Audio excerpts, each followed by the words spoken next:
भारतीय संस्कृति एवं सभ्यता को आगे बढ़ाने में हमारे देश के महान दार्शनिकों का सहयोग रहा है, जिन्होंने सत्य के साक्षात्कार को और तत्व के स्वरूप निर्णय को अपने जीवन का परम लक्ष्य मानकर आजीवन कठोर तपस्या और सतत साधना की थी।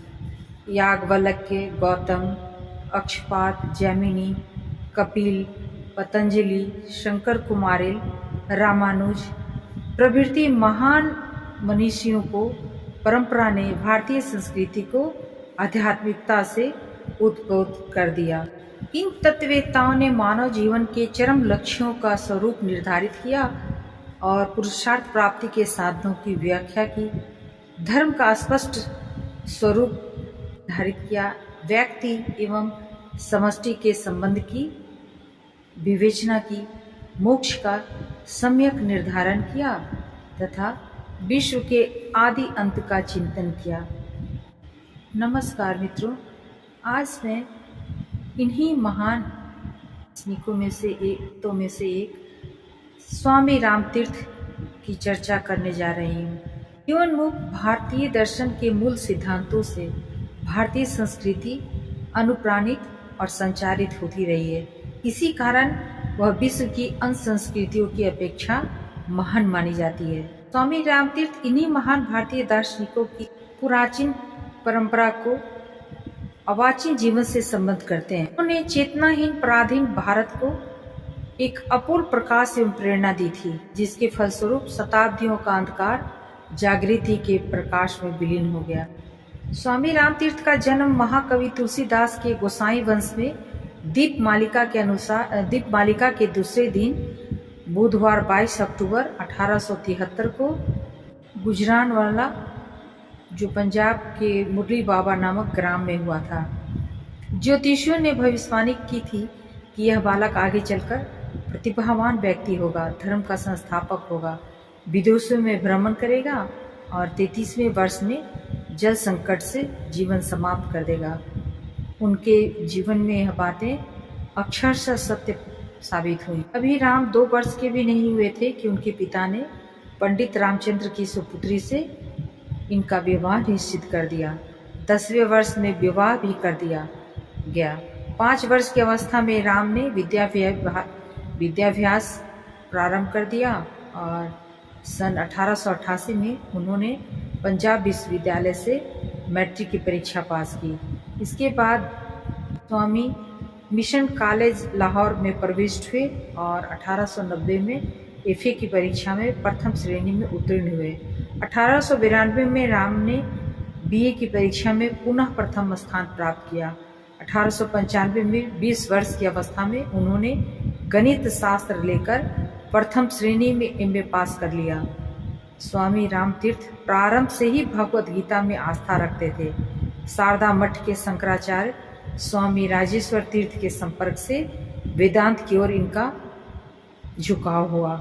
स्वामी राजेश्वर तीर्थ के संपर्क से वेदांत की इनका झुकाव हुआ। अगस्त 1897 में पुण्य सलीला गंगा के रम्य तट पर राम तीर्थ ने साधना के लिए एक कुटिया बना ली और आत्म साक्षात्कार में रत हो गए। 25 अक्टूबर 1897 को दीपमालिका के दिन इनको आत्मबोध एवं वैराग्य हो गया। 1901 के प्रारंभ में इन्होंने संन्यास ग्रहण कर लिया। इसके बाद राम तीर्थ के नाम से व्याख्यात हो गए, प्रसिद्ध हो गए। स्वामी विवेकानंद की भांति स्वामी रामतीर्थ वेदांत दर्शन के अद्वितीय प्रतिभा संपन्न व्याख्याकार थे। उनके व्यक्तित्व में भारतीय श्रुति परंपरा की परिणति हुई थी। उनके जीवन दर्शन में जनहित, विश्व मैत्री, व्यष्टि समष्टि के संपूर्ण ऐक्य और विश्व के कल्याणमय स्वरूप का पूर्ण सामंजस्य हुआ था। उन्होंने व्यक्ति में आत्मविश्वास का संचार किया और बताया यह सीमित तथा पराधीन व्यक्ति वास्तव में दिव्य है तथा ब्रह्म तत्व का ही रूप है। उन्होंने वेदांत की बड़ी सुंदर व्याख्या की है। उन्होंने बताया कि वेदांत का अभिप्राय आलस्यता, निष्क्रियता नहीं, बल्कि आगे बढ़ाने वाला गतिशील क्रम है। जड़तापूर्ण कष्ट साध्य कर्म नहीं, बल्कि आनंदजनक कार्यकलाप है। संशय की दुर्बलता नहीं, बल्कि समन्वयपूर्ण एकीकरण है। मत रूढ़िवाद नहीं, बल्कि सामयिक सुधार है। पूरणशील कल्पना नहीं, बल्कि तथ्य का काव्य है।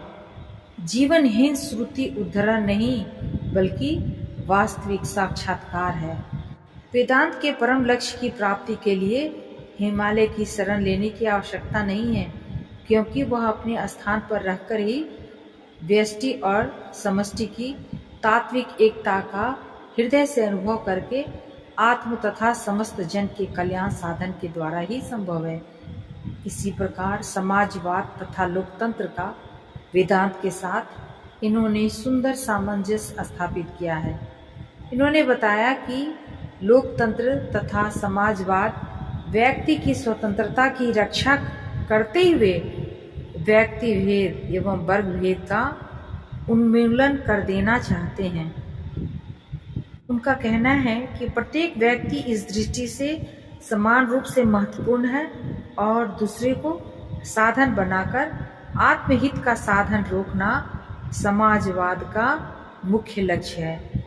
स्वामी रामतीर्थ ने कहा है कि प्रत्येक व्यक्ति को अपना स्तर प्राप्त करने की स्वतंत्रता होनी चाहिए।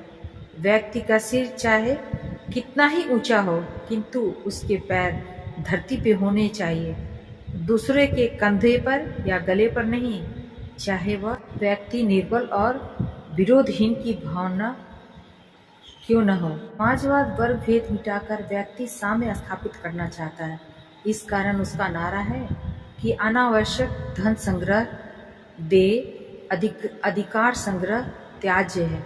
समाजवाद की निर्बलता यह है कि वह इस आशय का उपदेश मात्र करता है, इसके लिए समुचित हेतु उपस्थित नहीं करता। वेदांत अपूर्ण समाजवाद की बाह्य दृष्टि को पूर्ण करता है, क्योंकि वह समाजवाद के प्रमुख आदेशों के लिए आध्यात्मिक आधार प्रस्तुत करता है। वह आधार है व्यष्टि एवं समष्टि का ऐक्य। स्वामी रामतीर्थ ने बताया कि समाजवाद एक गलत संज्ञा है, क्योंकि इससे व्यक्ति की अपेक्षा समाज का अधिक महत्व जान पड़ता है, जो कि समाजवाद का वास्तविक अभिप्रेत नहीं है। इस कारण समाजवाद के स्थान पर व्यष्टिवाद कहना अधिक उपयुक्त है। स्वामी रामतीर्थ ने इस निराधार धारणा का भी निराकरण किया है कि भारत का पतन आध्यात्मिक तथा पारमार्थिक दर्शन एवं वेदांत के कारण हुआ। उन्होंने बताया कि राष्ट्र के पतन का वास्तविक कारण यह था कि उसने वेदांत को केवल बौद्धिक रूप में ग्रहण किया और उसके अनुसार जीवन यापन करने का कभी प्रयत्न नहीं किया। साथ ही वेदांत का सच्चा स्वरूप समझने का राष्ट्र ने कभी प्रयास नहीं किया और न ही संन्यास के वास्तविक अभिप्राय को ही समझा। वास्तव में भारत के इस दीर्घ पतन का कारण वेदांत से अनभिज्ञता ही थी। घर में दीपक वर्तमान था, फिर भी हमने आंखें नहीं खोली और अब हम समझते हैं कि वह दीपक का प्रकाश ही हमारे दृष्टि अवरोध का कारण था। स्वामी रामतीर्थ ने बताया कि अपने विचारों, सम्यक ज्ञान तथा अंतर के प्रकाश से ही व्यक्ति की उन्नति हो सकती है। इसी से व्यक्ति पर नियंत्रण हो सकता है। सब पुरुषार्थों की सिद्धि के लिए सम्यक ज्ञान की अपेक्षा है, चाहे उसमें व्यक्ति का हित हो अथवा समाज का। सच्चे विकास तथा उन्नति का आधार वह अनुमिति जन्म ज्ञान है, जिससे व्यष्टि समष्टि विश्व का एक होता है। इसी का नाम वेदांत है। इस प्रकार का आदर्श विचार तथा ज्ञान व्यक्ति के व्यवहार में स्नेह कल्याण साधन तथा विश्व मैत्री का रूप धारण करता है। इसलिए राष्ट्र की वास्तविक उन्नति का एकमात्र राजमार्ग वेदांत का सम्यक परिपालन है। आध्यात्मिकता द्वारा ही राष्ट्र की उन्नति हो सकती है। आध्यात्मिकता का अर्थ है स्वतंत्रता, न्याय और विश्व मैत्री। 1902 में जापान में धर्म सभा का आयोजन हुआ था, जिसमें सभी धर्मों के प्रतिनिधि आमंत्रित थे। टिहरी के महाराजा की प्रार्थना से स्वामी रामतीर्थ ने 28 अगस्त को जापान के लिए प्रस्थान किया।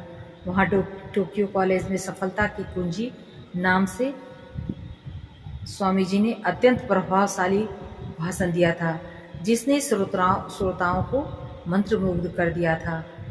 उपस्थित जनों में प्रोफेसर और छात्र सभा थे। वे स्वामी राम तीर्थ को जापान से अमेरिका ले गए। वहाँ आपने अनेक वेदांत विषयों पर सुंदर एवं आकर्षक व्याख्यान दिए, जो बाद में ईश्वर साक्षात्कार के पुरुष में के नाम से 2 भागों में पुस्तक के रूप में प्रकाशित हुए थे। 1904 के अंत में स्वामी रामतीर्थ पुनः भारत वापस आ गए। इसके बाद प्रायः 1 वर्ष भ्रमण करके वे प्रचार कार्य करते रहे। नवंबर 1905 में स्वामी रामतीर्थ हिमालय निवास के लिए चले गए। इसके बाद एक दिन गंगा में स्नान करते समय स्वामी रामतीर्थ प्रबल धारा में बह गए। इस प्रकार उन्होंने 33 वर्ष की अवस्था में जल समाधि ले ली। स्वामी रामतीर्थ जीवन दर्शन में व्यवहारिक वेदांत है।